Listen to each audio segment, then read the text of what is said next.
headline on the cover page of the August 24th edition of Nation's Restaurant News reads, "Less is more." The article highlights restaurant chains who are cutting the number of menu items and carefully scrutinizing menu additions to boost speed and efficiency. Those of us in the restaurant business have long known that there is typically a direct correlation between menu complexity and ticket times. That's how long it takes a guest to get their meal. The Nation's Restaurant News article reminded me of the Chicago River architectural boat tour that I took during one of my trips to the NRA restaurant show there. As I listened to the docent's praise for Mies van der Rohe, credited with coining the term "less is more," I enjoyed the straightforwardness of his buildings. I thought about the number of times I've said "less is more," not realizing the origin of the phrase. I also contemplated how widely the advice "less is more" applies. In preparing for a speech, I remember the advice of Texas State Representative and friend Brian McCall. "Mr. Mayor," he said, "remember, it's always better to leave the podium with your audience wishing you had talked longer rather than staying at the podium with the audience wishing you would leave." Consider the Gettysburg Address, one of the most famous messages of our country's history. Lincoln delivered only 272 words in this speech that lasted 2 minutes. In using the spoken word, it would certainly seem that less is more. Presiding over years of city council meetings, I was consistently surprised by which commentaries had the most impact. Some speakers, the citizens that would come to address us, would use every second and more of their allotted 5-minute time. Invariably, the speakers who were most convincing to the council members were those who were clear and concise, making their point in less than a minute. I also recall the shock at candidates' forums when I would use 1.5 minutes of my allotted 3 minutes. In one case, the questioner even queried, "Mr. Longstreet, you have 1 minute left. Wouldn't you like to say something else?" Afterward, an audience member commented on how refreshing it was to hear someone actually answer questions, rather than just make rambling speeches. For that voter, less was definitely more.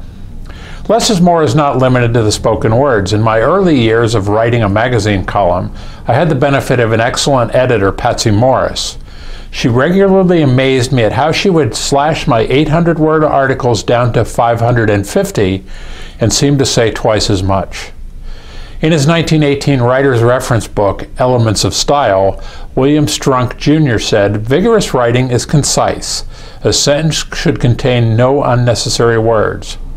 Purdue University even offers an online writing lab partially devoted to eliminating wordiness. In the written word, less can also be more. Many companies in developing mission statements have also realized that less is more in writing those mission statements. Consider these excellent examples. 3M, to solve unsolved problems innovatively.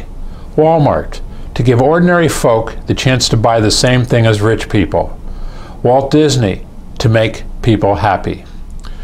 Through very few words, these organizations have conveyed succinctly what they're all about.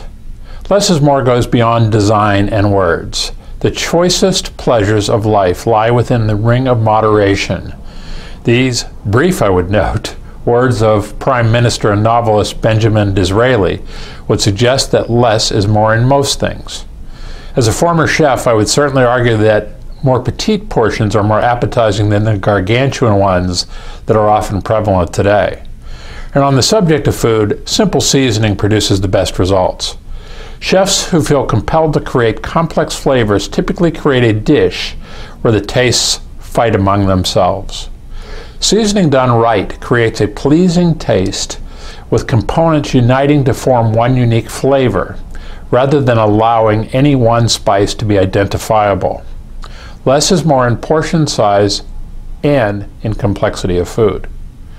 The less is more axiom also applies to food accompaniments, drink.